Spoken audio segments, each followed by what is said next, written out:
માળિયાહાટીના કુળદેવી ચામુંડ માતાજીના નવનિર્મિત મઢના દ્વિતીય વાર્ષિક મહોત્સવનો ઉત્સાહભેર ઉજવણી કરાઈ હતી। ફટાકડાની આતશબાજી સાથે ભવ્ય ધ્વજારોહણ તેમજ હાટીય ક્ષત્રિય સમાજના જ્ઞાતિ સમસ્ત ભોજન સમારોહ તેમજ ભવ્ય લોક ડાયરો યોજાયો હતો। કળશધારી દીકરીઓ દ્વારા શોભાયાત્રામાં પ્રારંભ કરી શહેરના મુખ્ય બજારથી ચામુંડ માતાજીના મઢ સુધી ભવ્ય ધ્વજારોહણ ડીજેના તાલે નીકળી હતી। ચામુંડ માતાજીની આરતી કર્યા બાદ શાસ્ત્રોક્ત વિધિ મુજબ પૂજા અર્ચના કરી મંદિરના શિખર પર ધ્વજા ચડાવવામાં આવી હતી। વહેલી સવારથી નવચંડી યજ્ઞ યોજવામાં આવ્યો હતો, જેમાં માણકધાર વાળા સોનલમાના વરદ હસ્તે બીડું હોમવામાં આવ્યું હતું। મોટી સંખ્યામાં ધર્મપ્રેમી જનતાએ ચામુંડ માતાજીના દર્શનનો લાભ લીધો હતો।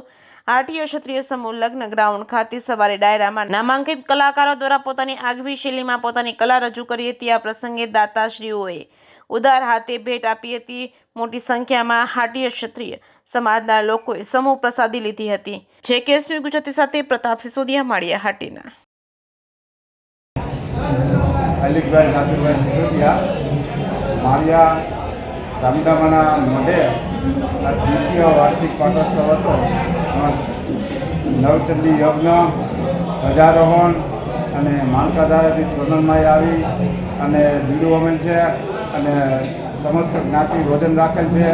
ભાઈઓ તથા બહેનોએ બહુ બહોળી સંખ્યામાં લાભ લીધો અને તેમનો ખૂબ ખૂબ આભાર।